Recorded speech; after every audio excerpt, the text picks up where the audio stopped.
Welcome to Group Text, which today, again, is not a group. A lot of people, have been wondering how I've been doing, and thank you for all the great response we got about my fire episode. So the other big thing coming up in my life, which a lot of you know, is my wedding. That was a nice deep breath. That didn't come off quite how I expected it to.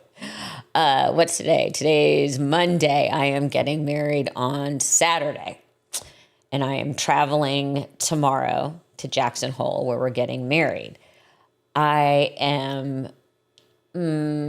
stressed out, but I'm not sure what I do know what I'm stressed out about, which is packing, because I basically have no clothes to pack. I've ordered a bunch of sweaters and jeans and stuff like that. Luckily, my dress was at the alterations, so that got saved. None of the boys' suits got saved, so we've been quickly trying to replace all of them. They live all over. Steve's one son, Patrick, lives in Utah. Glenn lives on the other side of town, but at least he's local. And Cooper lives in Santa Monica, so he's local, but his job is so big and so stressful that he's in the office basically 8 to 8, if not earlier and later. So trying to pin him down is not the easiest thing in the world. Plus, God forbid, he have a social life that I would want to impede upon, but we are getting it done. It's a little bit stressful. But we're now days away, and I'm in packing hell because I'm going to actually be in Jackson Hole for a full week. And I've discovered yesterday packing that I do not have enough clean t-shirts for every day. So I'm going to run out today and get some t-shirts, but that was kind of a shock because, I would like a clean t-shirt for every day. I don't think that's too much to ask for the bride. So, and I don't have a black belt, so I got to get that today. And I also realized that all my larger travel size shampoos and conditioners and all that, I don't have those anymore either. So I quickly got on Amazon and started ordering bottles and squeezy travel bottles. And it's a lot because I only think of things in the middle of the night. But I think what people really want to know is how I first met Steve. We met at an event, and I was on a panel talking about mental health. He was a friend of his +1, who works in the mental health industry as well. And we were all kind of chatting in a group after, and he actually asked me to dinner, kind of old-fashioned. And I said, well, let's do coffee or a drink. And he says, well, I don't drink, and if I'm going to spend time to go get coffee, we might as well have dinner. So that's how it started. The first time I pulled up to dinner, the restaurant we were going to, the valet was closed, so you had to park on the other side of the street. And I remember pulling up and looking and going, oh, yeah, he's nice. He's nice looking. He's who I remember. And I remember scanning all the way down and thinking, oh my God, he has on the worst shoes ever. And so that immediately was like, oh, this could be a big deal breaker right here. So I spin around the block and I park and I go to get out of my car, and he had crossed the street and was standing there waiting to walk me back across the street. I'm like, okay, that doesn't quite make up for the shoes. But if I don't look down, we're in good shape. And it just sort of progressed very slowly from there. I was very gun shy. I wouldn't let him pick me up or drive me. I did let him know where I lived because he came back to my house one night so I could give him a copy of my book, but he could not go upstairs. I didn't want to kiss him. I was joking with my friends, after the second or third date, I'm bobbing and weaving to get away from that moment. I don't know why, but I was. And finally, I guess it was the very end of the third date, he kind of caught me, but that was it. No upstairs, no makeout session, nothing.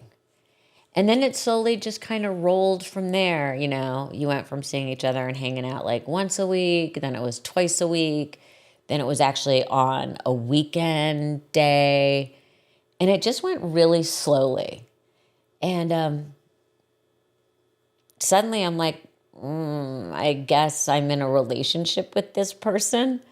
And he always remembered that we met on March 5th. I never remember that we met in March 5th. I just remember this year because he reminded me this year and because of the wedding date.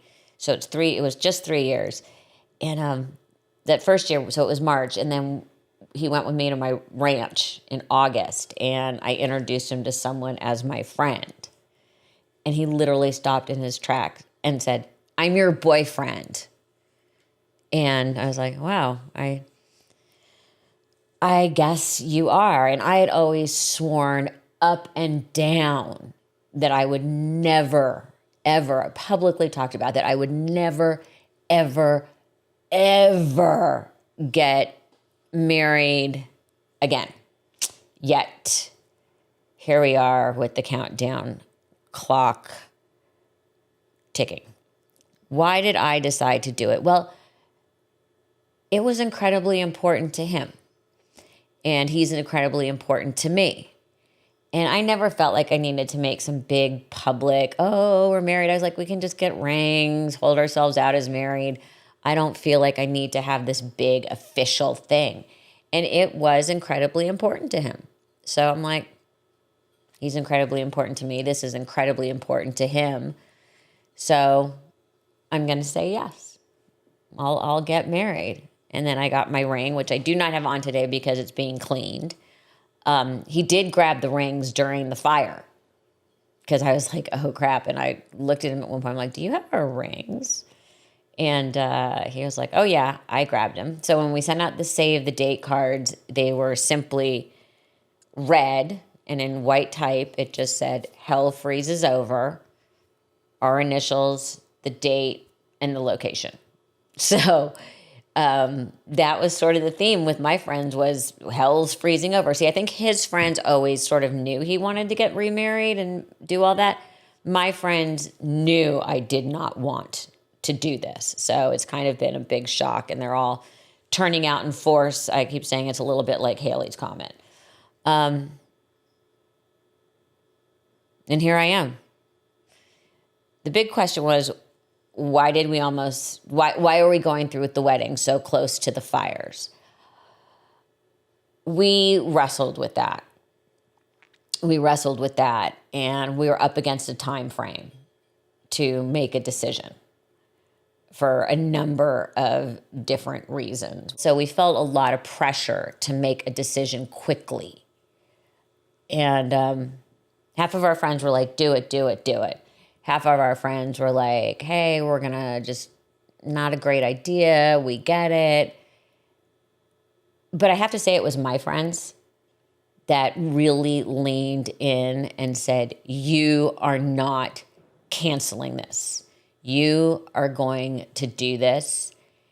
And I'm like, the fires and I can't. And they're like, we need to be with you and you need to be with us. And Steve and I sat down and realized that the first week in January, by the middle of March, we are going to want to go away for a couple days. So we might as well just continue. It became that simple of a decision. And my friends really tipped it over the edge.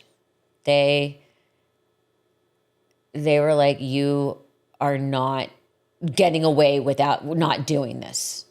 They're like, this is too easy of an excuse for you to bail out of getting married. So here we are. We decided to go through with it. We've made some changes. Now I'm feeling extremely overwhelmed. I mean, people keep asking, what are we looking forward to the most? And we keep saying Sunday when it's all over.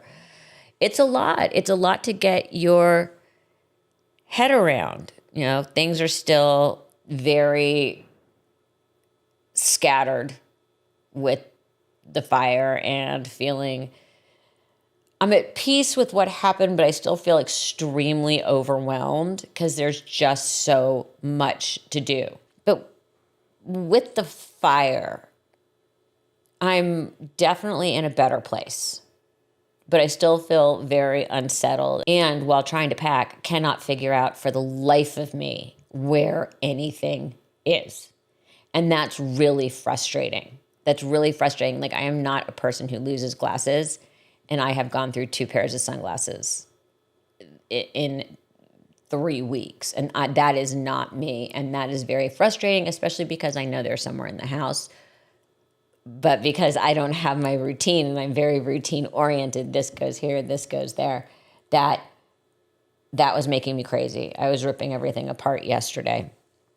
You're packing, you're doing this, and you go to reach for something and it's not there. And you kind of come crashing back down to earth. The good news is I'm having these moments of lightness and feeling like myself and up and cheerful, and really cheerful for me, but up and light in this. And then I start to have this really weird anxiety that the feeling's going to go away and I'm not going to feel it anymore. It's like constantly having the feeling, being happy I'm having the feeling, then have really bad anxiety that I don't know the next time I'm going to feel that way. But back to the wedding. Am I excited? Yes, I am. Am I terrified? 100%. And am I glad I'm doing it?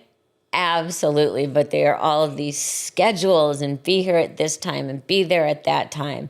And I was told I needed to be in hair and makeup and completely dressed 2 hours before, even photos. I'm like, that ain't happening.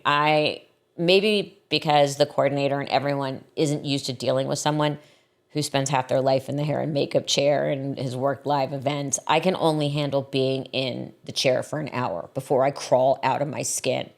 So generously, I have added an extra half an hour. But I'm not sitting in my dress for 2 hours and figuring out, that will not work for me. If I get an hour and a half in the hair and makeup chair, I know when the pictures aren't going to take the time. I have 3 good poses, literally 3. That's it. You're going to ask me to do something creative. I'm not going to do it. I have my 3 good poses and that's it. It's all I've ever had. My mom and I used to laugh that photographers would always be trying to make us do something creative and different. We had like 5 good poses. We did the back to back. We did the leaning in. We did the head together. We did her head over mine, my head over hers. We used to call it the totem and the reverse totem. Her pointing at me and me laughing. Her saying something, me standing with my hands on my hips, rolling my eyes, and the one of us hugging each other. That was it. We could be in and out of a photo shoot. I mean, they'd have blocked hours upon hours. We were like, we know the ones that work. That's it. This isn't a big editorial shoot. So I know this way, I know right leg forward, back leg forward, hand on the hip, make sure that my elbow's out so that my waist looks smaller, slightly to one side. I know the head tip is always good for me. The looking away and laughing is always good for me. This is always good for me. Like, I know them. I don't need an hour photo shoot. Sabrina was really smart, and we have given every family what I'm calling a group captain, because Steve has 11 nieces and nephews who all need to be in the photos. I'm like, we're not dealing with all their schedules. He has assigned a group captain to his nieces and nephews. He has assigned a group captain to his multiple siblings to communicate where everybody needs to be. I got our group going. I'm lying. Sabrina's got our group all organized. We have a group captain for my cousins. So we're good. Now, I'm a little jealous because Steve's wedding prep is basically showering and shaving, and he's ready. He doesn't have this major nail routine or anything. So he has the audacity to have a 1:30 massage scheduled.